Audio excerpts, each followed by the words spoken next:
Bonjour et bienvenue dans ce nouveau point d'actualité sur la Covid-19.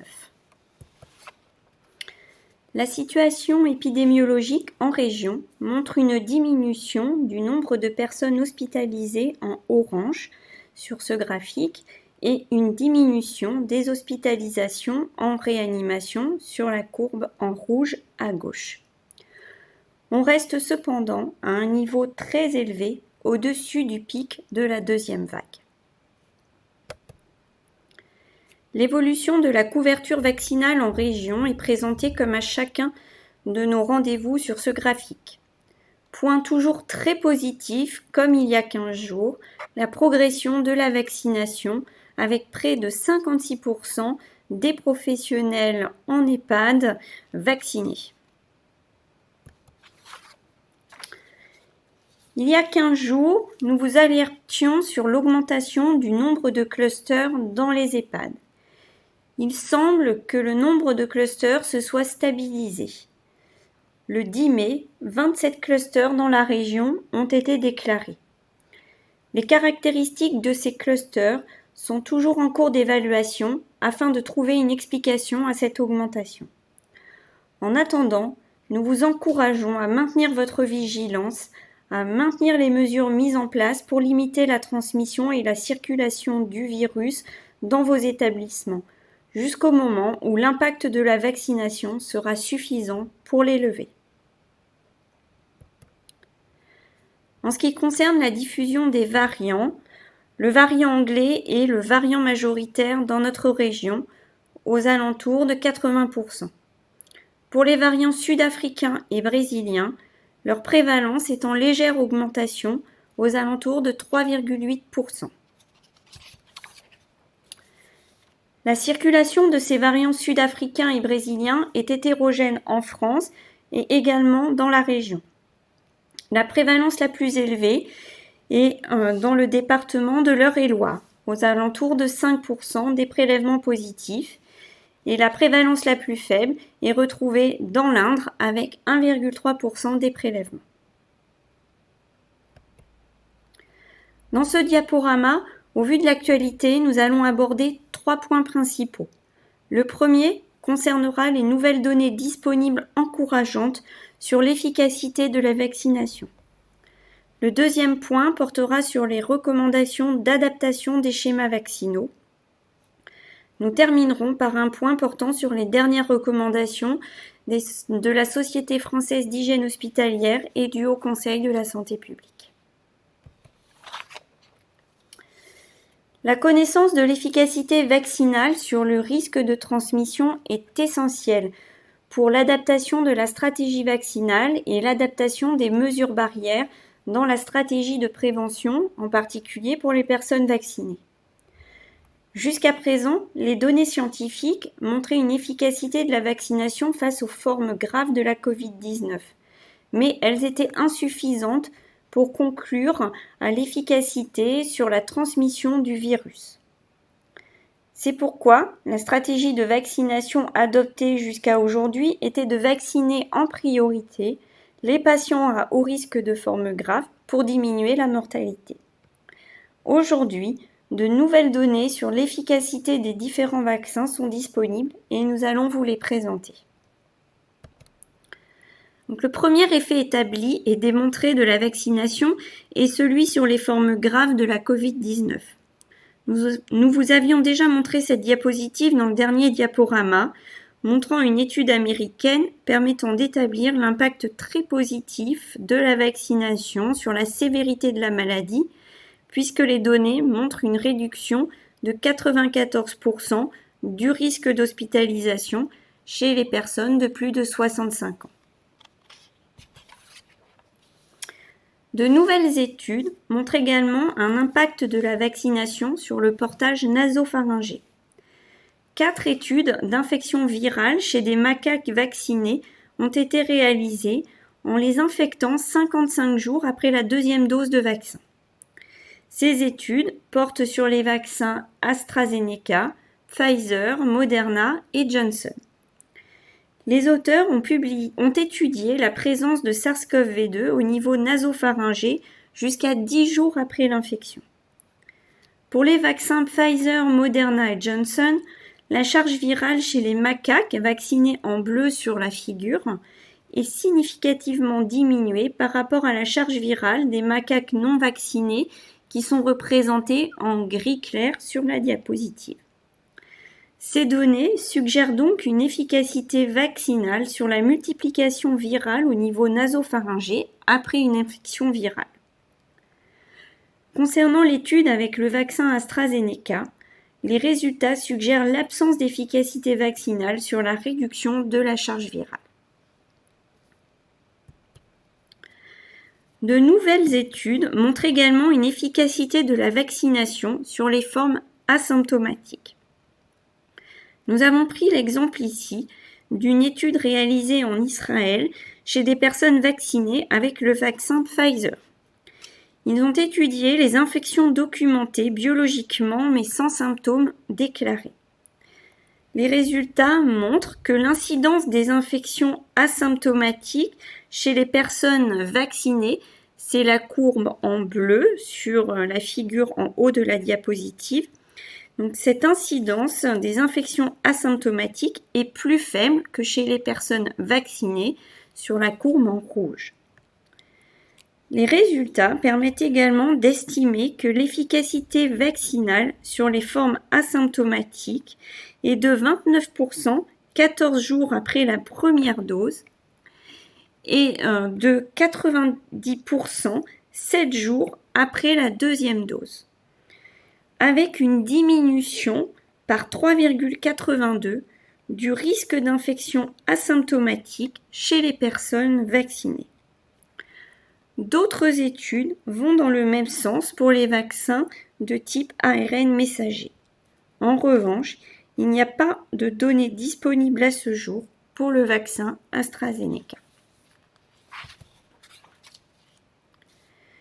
Une étude écossaise a évalué la protection indirecte conférée par la vaccination en comparant l'incidence des infections à SARS-CoV-2 dans l'entourage de professionnels de santé vaccinés, soit par le vaccin Pfizer ou AstraZeneca.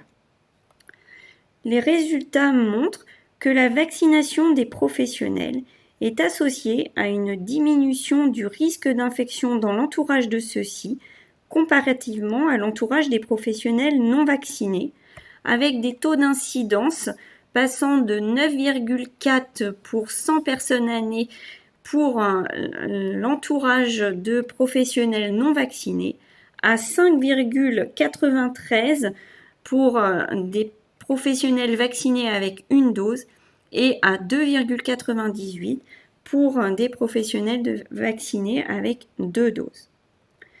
Donc, la réduction de l'incidence des infections et donc l'efficacité de la vaccination parmi l'entourage du même foyer des professionnels vaccinés versus l'entourage des professionnels non vaccinés est donc estimée à 55% après 2 doses.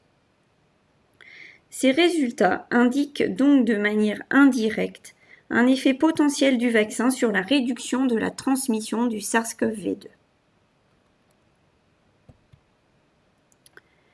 Une autre étude permet de montrer l'efficacité de la vaccination sur la charge virale et sur la durée de la contagiosité.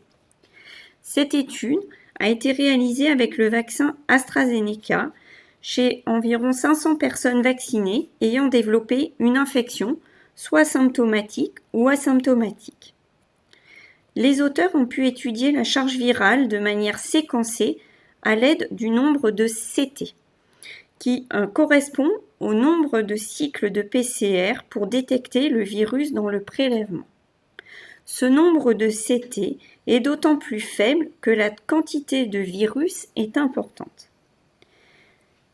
Les résultats montrent que la charge virale est plus élevée chez les personnes symptomatiques que chez les personnes asymptomatiques et que la quantité de virus est plus faible chez les personnes vaccinées, en rouge sur cette figure, que chez les personnes non vaccinées, en bleu, et ça, que les personnes soient symptomatiques ou asymptomatiques. Sur la figure du bas sont représentées la durée pendant laquelle le virus est présent, à gauche chez des personnes asymptomatiques et à droite chez les personnes symptomatiques. On voit que chez les personnes asymptomatiques, on isole du virus pendant assez peu de temps, ce qui n'est pas le cas chez les personnes symptomatiques. Chez les personnes symptomatiques vaccinées en rouge, les auteurs détectent du virus pendant moins longtemps que chez les personnes vaccinées en bleu. Donc au total, les résultats de cette étude montrent que quand on est vacciné, même si on porte du virus, la quantité de virus est moins importante et la durée d'excrétion est plus courte. Ces deux effets ayant un impact majeur sur la transmission du virus. En synthèse, avec ces nouvelles données disponibles, la vaccination protège contre les formes graves et semble diminuer le risque des formes asymptomatiques, diminuer le portage nasopharyngé, diminuer la charge virale, diminuer la contagiosité et donc diminuer la transmission du virus. Au vu de l'ensemble de ces données, la Haute Autorité de Santé recommande une vaccination massive afin de permettre de diminuer la circulation virale. Néanmoins, même si ces données sont très encourageantes, elles restent à consolider, notamment parce que ces effets positifs n'ont pas été démontrés pour tous les vaccins disponibles à ce jour et n'ont pas non plus été démontrés avec tous les variants. C'est pourquoi, encore une fois, nous allons vous le rappeler, il est important de continuer à appliquer les mesures barrières en complément de la vaccination, en attendant une couverture vaccinale permettant d'obtenir les effets que nous avons vus et donc permettant de diminuer la circulation du virus. Le deuxième point d'actualité concerne les adaptations des schémas vaccinaux. Les modalités d'administration des doses de rappel varient en fonction du type de vaccin. Comme vous le savez, le vaccin AstraZeneca est à présent réservé pour les personnes de plus de 55 ans. Chez ces personnes, la seconde dose doit être administrée 12 semaines après la première. Chez les personnes de moins de 55 ans, ayant reçu une première dose de vaccin AstraZeneca, ces personnes ne recevront pas de deuxième dose de vaccin AstraZeneca. Une dose de vaccin à ARN messager leur sera administrée au minimum 12 semaines après la première dose de vaccin AstraZeneca. Pour les personnes immunocompétentes, vaccinées par un vaccin à ARN messager à la première dose, la deuxième dose devra être administrée dans un délai de 42 jours. Pour les personnes de plus de 70 ans, il appartient aux médecins de déterminer si un délai de 28 jours doit être maintenu au cas par cas.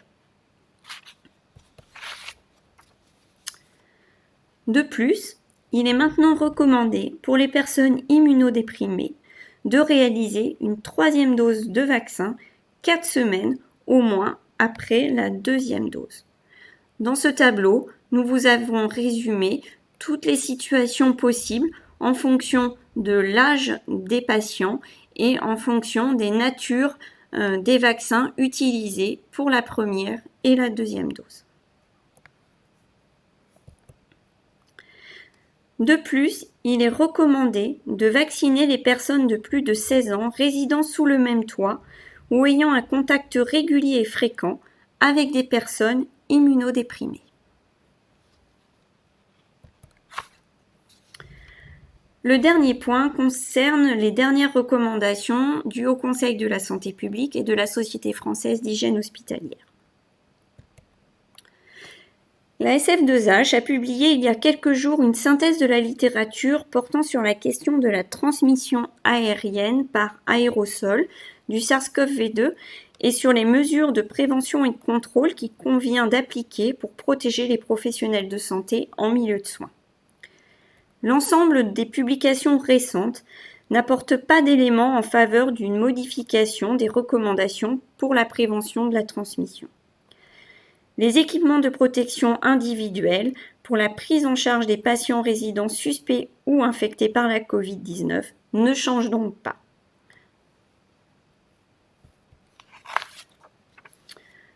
Le Haut Conseil de la santé publique a publié un avis concernant les mesures d'aération et de ventilation.